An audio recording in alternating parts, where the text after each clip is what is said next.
আসসালামু আলাইকুম রাহমাতুল্লাহ। কিছু কথা বলি, মন খারাপ করবেন না। এই প্রজন্ম, আমাদের এই প্রজন্ম কতটা অধপতন হচ্ছে যদি আপনি লক্ষ্য করেন। আমাদের যুবকদের, এই সমাজের তরুণ প্রজন্মের আইডল, নেতা, আদর্শ অনুকরণ হিসেবে যাদেরকে আমরা ধরি, এই জামানার 90%ই ধরেন, তাদের বেশিরভাগ যাদেরকে অনুসরণ করা হয় তারা সরাসরি কাফেরের অন্তর্ভুক্ত। বেশিরভাগ মেসি, নেইমার, তারপরে আরও আমি নাম নিলাম না এবং আমি সব নাম জানিও না। এদের কিন্তু আমরা আইডল মনে করি। আমরা তাদের জন্য জীবন দিয়ে দিতেও এক চুলও ভাবি না, পরোয়া করি না। আপনারা জানেন, অবগত আছেন যে গত বিশ্বকাপেও যখন কোনো একটা দল হেরে গিয়েছিল, তখন সেই দলের সাপোর্টাররা আত্মহত্যা করে পর্যন্ত তাদের জীবন বিসর্জন দিয়েছিল। হায়রে জীবন! সামান্য খেলাধুলার জন্য তাদেরকে আমরা এমন স্থানে নিয়ে গেছি যে তাদের জন্য জীবন দিতেও আমরা দ্বিধা করি না। এই প্রজন্ম কি হয়ে যাচ্ছে আস্তে আস্তে। যেই দিন যায় ভালো যায়।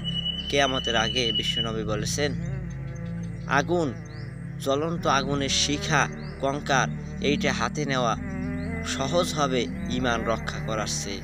তার মানে বিশ্বনবী যে কথা বলেছেন এখন অক্ষরে অক্ষরে মিলে যাচ্ছে। দেখা যায় আমাদের সমাজের বেশিরভাগ মানুষের ঈমান নাই বললেই চলে।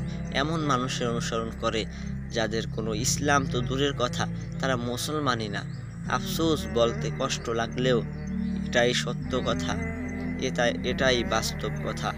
আপনি আপনার আশপাশে চোখ বুলিয়ে দেখুন, তাহলে দেখতে পারবেন এই প্রজন্ম কতটা অধপতনে আমরা চলে যাচ্ছি। 10 বছর আগেও আমাদের সময়কার, তখনও আমরা ছোটবেলায় খেলাধুলা, ক্রিকেট, ফুটবল, হাডুডু, বিভিন্ন বিষয়ে খেলাধুলা আমরা করতাম বিকেলবেলা। এখন মাঠ ঘাটে যাবেন আপনি, কাউকে খেলাধুলা করতে দেখবেন না। এখন দেখবেন মোবাইল নিয়ে পাবজি, ফ্রি ফায়ার। সমাজ ধ্বংস করার জন্য যে জিনিস, মিসাইল, এগুলোর চাইতে এগুলো অনেক বেশি ভয়ঙ্কর। এখন তারা পঙ্গু হিসেবেই দুনিয়ায় বসবাস করছে। ছোট থেকে বৃদ্ধ পর্যন্ত কাউকেই এই মোবাইল ছাড় দেয় নেই। এর মাধ্যমে মানুষ অশ্লীলতা, বেহায়াপনা, নোংরা জগতে পদার্পণ করেছে। কথা বললে অনেক কথা আসে। গাঁজার নেশা, তারপরে মদের নেশা, এই সমাজের বেশিরভাগ মানুষ এইগুলোতে আসক্ত।